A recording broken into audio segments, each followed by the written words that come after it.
first time filming with my camera. Okay, I hope it's not blurry. I'm so nervous.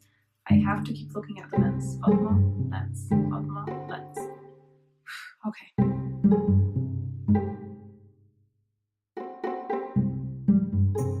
Hello everyone, ازيكم يا ناس حلوة عاملين ايه؟ يا رب تكونوا بخير. I hope you are all doing well. This is my first video in a very long time that it's gonna be going on YouTube. As I'm editing this, I really noticed how nervous I was while filming. Normally I'm more expressive and more cheerful than that, but bear in mind I haven't filmed in a very long time. So yeah, disclaimer, awkwardness, nervousness coming along. I am very excited because I have a camera, I'm filming, and it's so exciting. I have like a setup. It's not a setup, just a camera and a tripod and a light, but oh well. So I'm very excited. And flippin' nervous if you can't tell. Oh my god.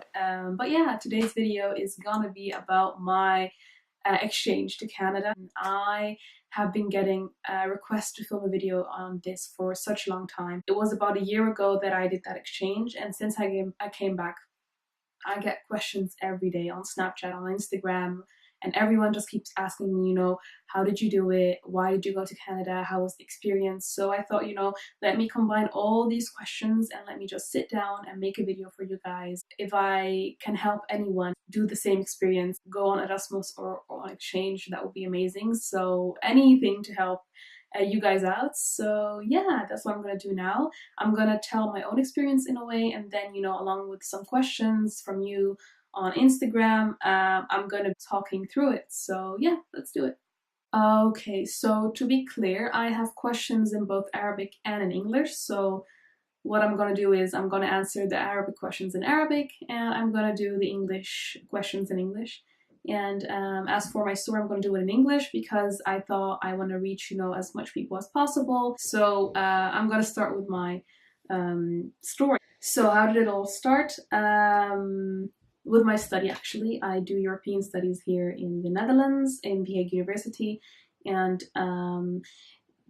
so when I chose the study, a required part of the study is to go on exchange. So you can't do the study without going on exchange. You have to know from the beginning that when you enroll in the study, in the third year, you're gonna go on exchange. So of course, when I knew that, I had to discuss it with my parents because they should know. And I told them, listen, I'm going to choose this study. I really like it. And in the third year, I'll be gone for a few months. So they were like, here and there and okay, but I told them no, I want to answer now because I can go back on this again. I can't be in my third year and quit, so they agreed, all good. I started my first year and I'm someone who plans ahead, so I was in my first year and I started planning already. Oh my god, where am I gonna go? What am I gonna do?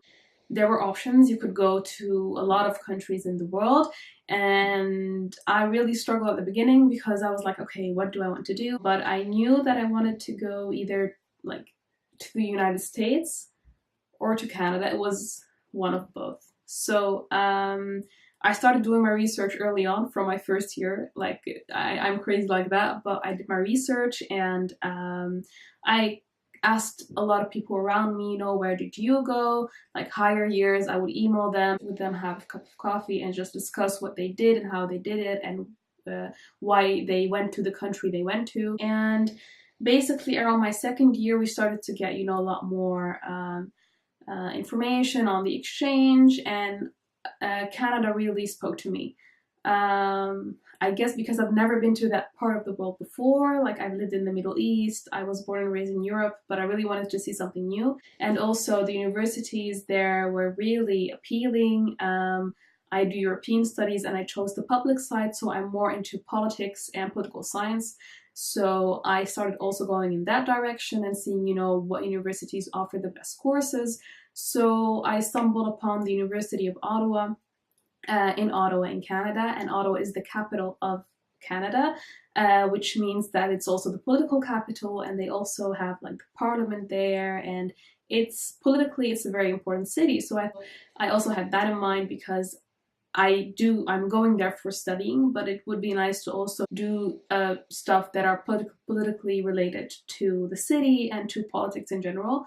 So that is what I opted for. So I thought about the school, the quality of the school, the quality of the courses, and the opinions of people who went before me. So in order to go to Canada or to the US, in our university at least, the thing is that Canada and US, like in Europe, we see them not as one, but you know, it's like it's that part of the world, so it's within that categorization, let's say.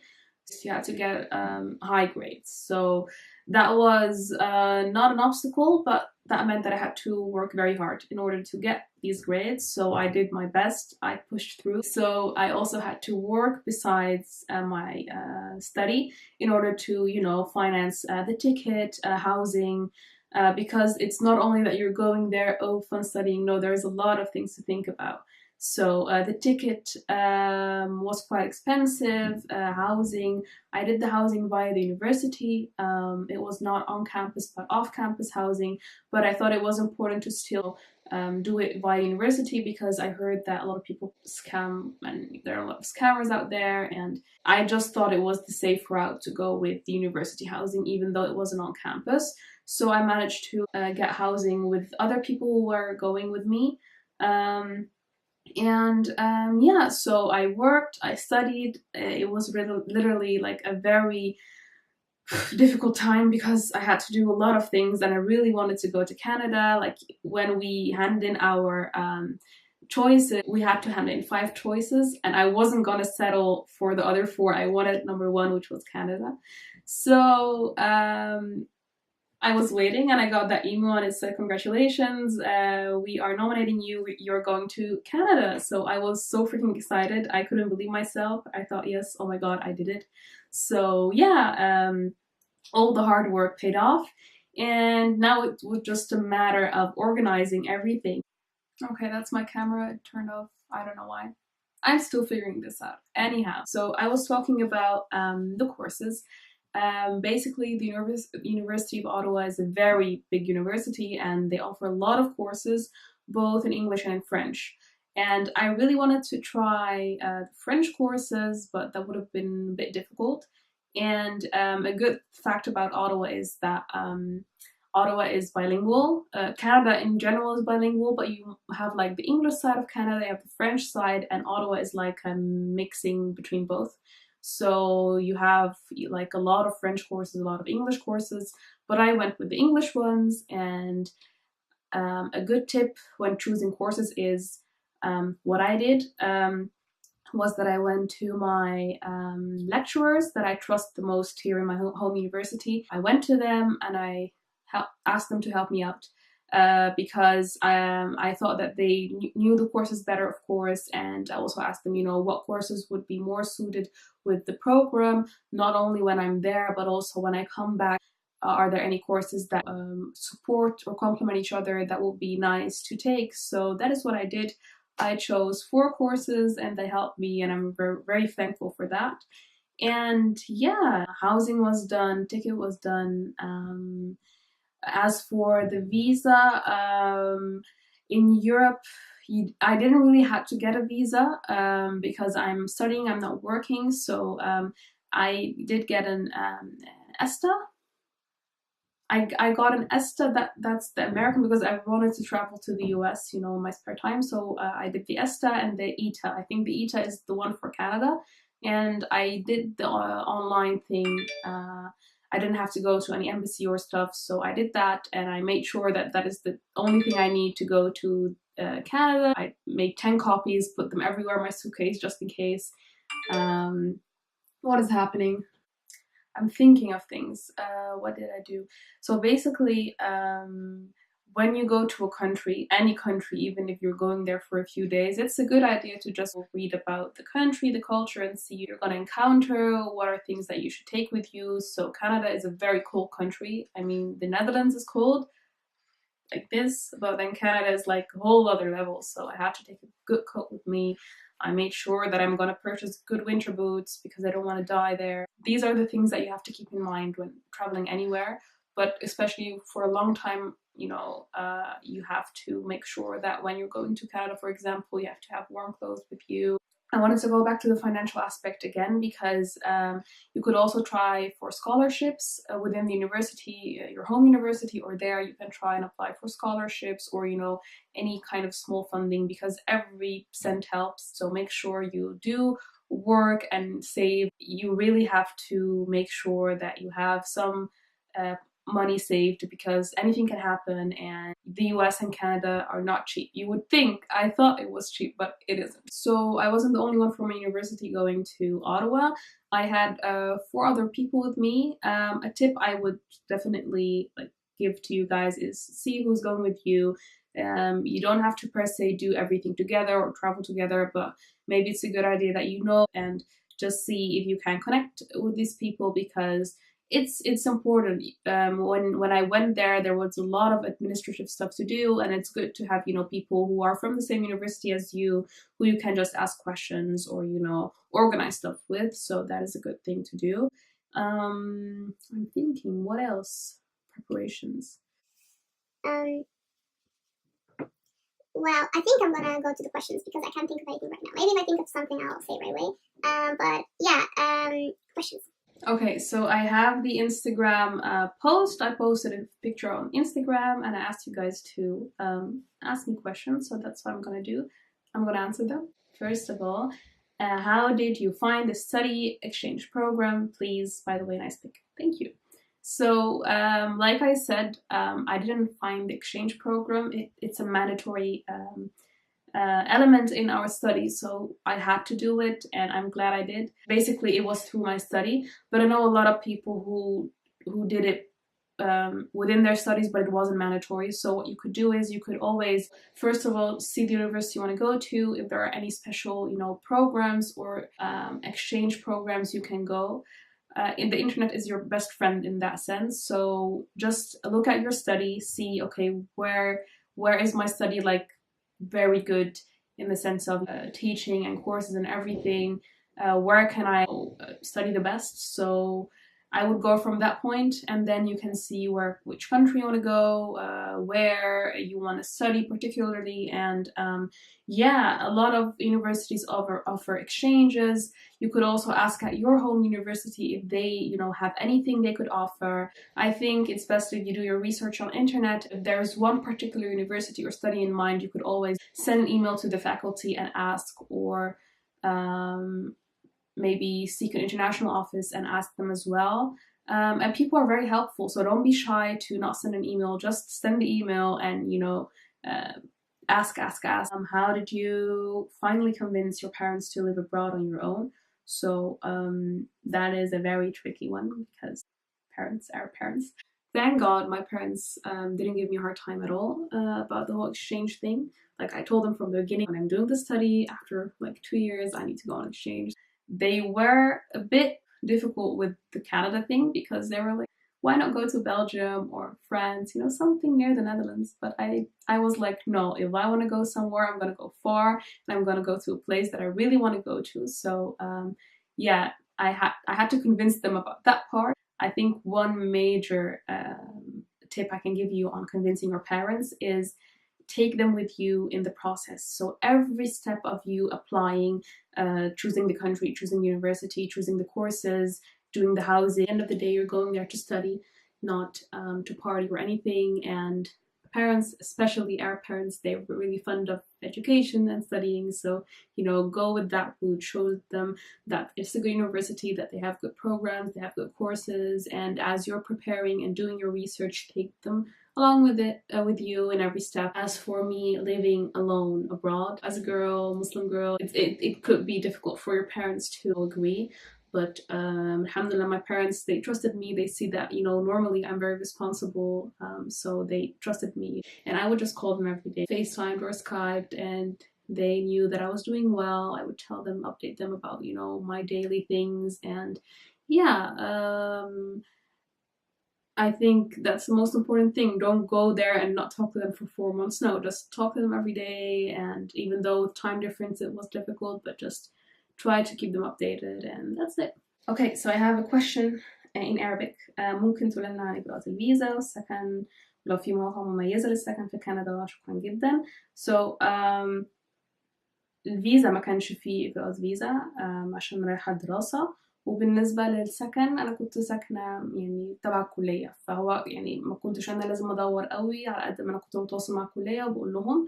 فبما إن هو حاجة ليها علاقة بالدراسة كله مع الكلية على طول بتساعدنا. أعتقد إن هو كمان عشان فترة قصيرة قوي لمدة سمستر مش محتاج إجراءات كتيرة قوي. فده الفيزا. Okay, so another question. I'm senior next year and I'm stressing over college life from now. I don't know if I'm staying with my parents or traveling somewhere else. I don't know what shall I do because God knows which is better, but still have to work hard and everything.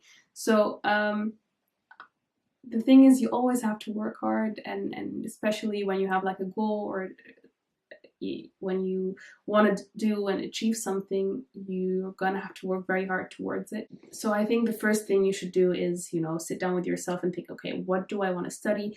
What do I want to do? What am I good in? Can I see myself in this field after a couple of years? And just choose where you want to study. And then see what university is best for you. And if you want to, study abroad or study at home, it's just a matter of what study you want to do, if it's a good study or not, if the university is good or not. So you have to take all these things in consideration. And at the end of the day, as long as you work hard and do your best and, do good research, I think everything is available on the internet nowadays. So yeah, that's it, I guess. So good luck with that. Okay, one major lesson this experience taught you. So, wow, it's not one single lesson. I've learned so much from this experience, but I think one major lesson is the fact that you are capable to do anything you want. So I wouldn't have dreamt in 1,000 years that I would go to Canada and study there for 4 months and do a lot of heavy duty courses and living on my own. That is something that I've never done before. So that is something that I've learned, is that you can dream as big as you want. If you really work hard towards your dreams, you're gonna achieve it. And yeah, I guess that's it. So how did you finance the exchange? I touched upon that, but finance, so I worked basically. I had like part-time job beside my studies, and I worked a lot because, like I said, Canada wasn't cheap. I saved everything. It was very hard not to shop and need those extra things you think you need when you go and travel, but I saved. I worked hard. I also tried applying for scholarships and grants, and you can always ask about those within your university. They might not be the greatest scholarships, or it's not a very big amount of money, but believe me, every cent helps. And just before you go, ask people who went before. How much did you pay in rent or groceries or anything? Just ask them about these things, get an estimate, see about your own personal spendings, and make like a plan. And I think that's the way to go when you are financing such stuff. I also made some trips. I went to the United States, I went to some parts in Canada, and I made sure that I also had a budget for that because I wanted to go study, but I also wanted to travel. So I also did my I planned my spendings like that. So yeah, that is about finance. So I think these are the questions. The thing is, when you go on exchange, you have to realize it's a very big thing. So it's gonna take months in advance to prepare. And just take your time with it, do your research, ask people around you. People love to help. So don't be shy to email or ask higher years or lecturers or teachers. Even when you know the university that you want to go to, just try to email people from that university or students and ask them about lectures, what you can expect, ask them about everything. And yeah, I would really recommend, if you have the chance to go on exchange, do it, because it has definitely been such a great addition for me, both academically but also personally. I've grown so much after that exchange, and within So I really recommend for you to do it. If you have the chance, please do it. And yeah, I think that was my first video return comeback. I don't know. Also, let me know if you want to see other stuff related to, you know, studying or anything in general. Just let me know in the comments below if you want me to talk about any topic. I could also talk about, you know, the experience in Canada as well. If you want a video on that, please let me know. And about studying in general, I still am a student, so a lot of people also ask me about what I study and studying in general. So if you have any questions or video requests about that, please let me know. And don't forget to subscribe, like, and all that stuff. All the information is down below in the description bar. Also go follow me on Instagram and Snapchat. So yeah, that's it. Bye bye.